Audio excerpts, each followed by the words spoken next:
During the dread reign of the cholera in New York, I had accepted the invitation of a relative to spend a fortnight with him in the retirement of his cottage Orne on the banks of the Hudson.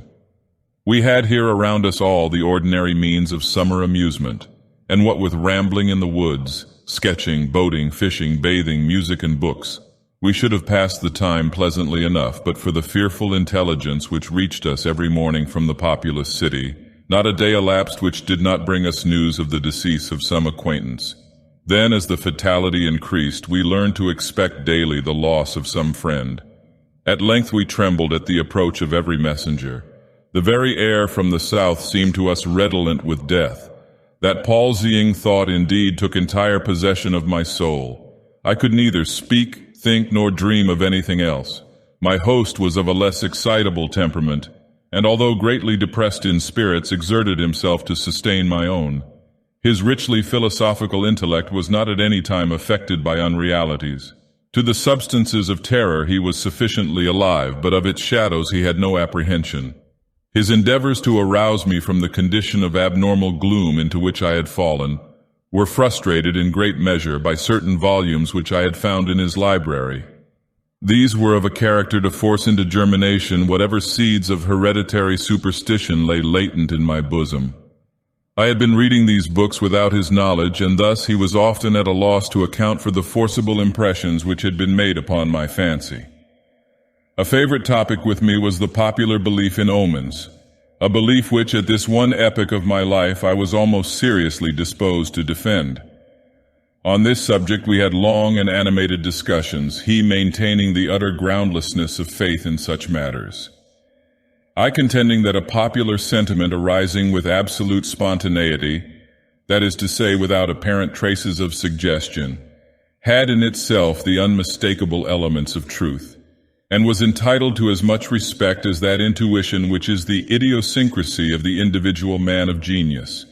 The fact is that soon after my arrival at the cottage there had occurred to myself an incident so entirely inexplicable, and which had in it so much of the portentous character, that I might well have been excused for regarding it as an omen. It appalled, and at the same time so confounded and bewildered me that many days elapsed before I could make up my mind to communicate the circumstances to my friend. Near the close of an exceedingly warm day, I was sitting, book in hand, at an open window commanding, through a long vista of the river banks, a view of a distant hill, the face of which nearest my position had been denuded by what is termed a landslide, of the principal portion of its trees.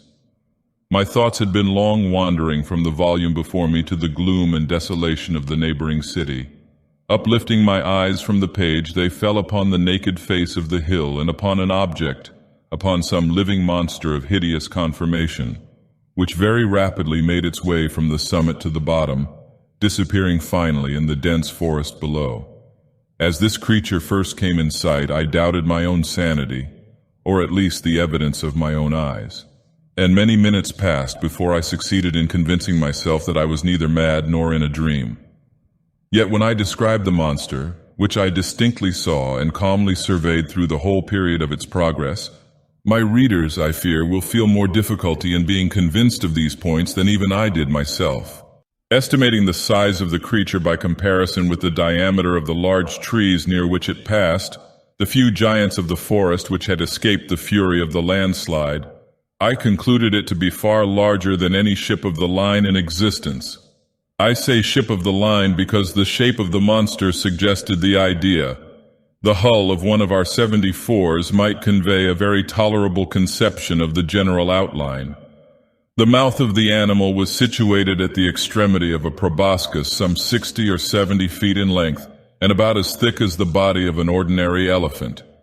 Near the root of this trunk was an immense quantity of black, shaggy hair, more than could have been supplied by the coats of a score of buffaloes, and projecting from this hair downwardly and laterally sprang two gleaming tusks, not unlike those of the wild boar, but of infinitely greater dimension, extending forward parallel with the proboscis, and on each side of it was a gigantic staff 30 or 40 feet in length, formed seemingly of pure crystal, and in shape a perfect prism.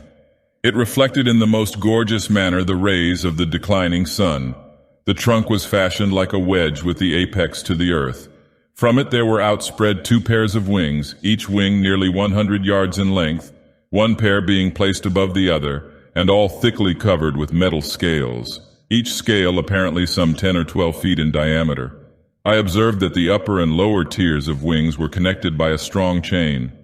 But the chief peculiarity of this horrible thing was the representation of a death's head, which covered nearly the whole surface of its breast, and which was as accurately traced in glaring white upon the dark ground of the body as if it had been there carefully designed by an artist. While I regarded this terrific animal, and more especially the appearance on its breast, with a feeling of horror and awe, with a sentiment of forthcoming evil, which I found it impossible to quell by any effort of the reason, I perceived the huge jaws at the extremity of the proboscis suddenly expand themselves, and from them there proceeded a sound so loud and so expressive of woe that it struck upon my nerves like a knell, and as the monster disappeared at the foot of the hill, I fell at once fainting to the floor. Upon recovering, my first impulse, of course, was to inform my friend of what I had seen and heard, and I can scarcely explain what feeling of repugnance it was, which in the end operated to prevent me. At length, one evening, some 3 or 4 days after the occurrence, we were sitting together in the room in which I had seen the apparition, I occupying the same seat at the same window and he lounging on a sofa near at hand. The association of the place and time impelled me to give him an account of the phenomenon. He heard me to the end, at first laughed heartily, and then lapsed into an excessively grave demeanor as if my insanity was a thing beyond suspicion. At this instant I again had a distinct view of the monster, to which, with a shout of absolute terror, I now directed his attention. He looked eagerly, but maintained that he saw nothing, although I designated minutely the course of the creature, as it made its way down the naked face of the hill. I was now immeasurably alarmed, for I considered the vision either as an omen of my death, or worse, as the forerunner of an attack of mania. I threw myself passionately back in my chair, and for some moments buried my face in my hands. When I uncovered my eyes, the apparition was no longer apparent.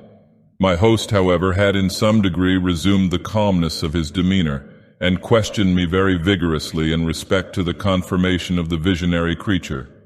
When I had fully satisfied him on this head, he sighed deeply as if relieved of some intolerable burden, and went on to talk, with what I thought a cruel calmness, of various points of speculative philosophy, which had heretofore formed subject of discussion between us. I remember his insisting very especially, among other things, upon the idea that a principal source of error in all human investigations lay in the liability of the understanding to underrate or to overvalue the importance of an object through mere misadmeasurement of its propinquity. To estimate properly, for example, he said, the influence to be exercised on mankind at large by the thorough diffusion of democracy, the distance of the epoch at which such diffusion may possibly be accomplished, should not fail to form an item in the estimate. Yet can you tell me one writer on the subject of government who has ever thought this particular branch of the subject worthy of discussion at all? He here paused for a moment, stepped to a bookcase, and brought forth one of the ordinary synopses of natural history. Requesting me then to exchange seats with him that he might the better distinguish the fine print of the volume, he took my armchair at the window and, opening the book, resumed his discourse very much in the same tone as before. But for your exceeding minuteness, he said, in describing the monster, I might never have had it in my power to demonstrate to you what it was. In the first place, let me read to you a schoolboy account of the genus Sphinx, of the family Crepuscularia, of the order Lepidoptera, of the class of Insecta, or insects. The account runs thus. 4 membranous wings covered with little colored scales of a metallic appearance, mouth forming a rolled proboscis, produced by an elongation of the jaws, upon the sides of which are found the rudiments of mandibles and downy palpi. The inferior wings retained to the superior by a stiff hair, antennae in the form of an elongated club, prismatic, abdomen pointed. The death's-headed Sphinx has occasioned much terror among the vulgar at times by the melancholy kind of cry which it utters, and the insignia of death which it wears upon its corslet. He here closed the book and leaned forward in the chair, placing himself accurately in the position which I had occupied at the moment of beholding the monster. Ah, here it is, he presently exclaimed. It is reascending the face of the hill, and a very remarkable-looking creature I admit it to be. Still, it is by no means so large or so distant as you imagined it. For the fact is that as it wriggles its way up this hair, which some spider has wrought along the window sash, I find it to be about the 16th of an inch in its extreme length, and also about the 16th of an inch distant from the pupil of my eye.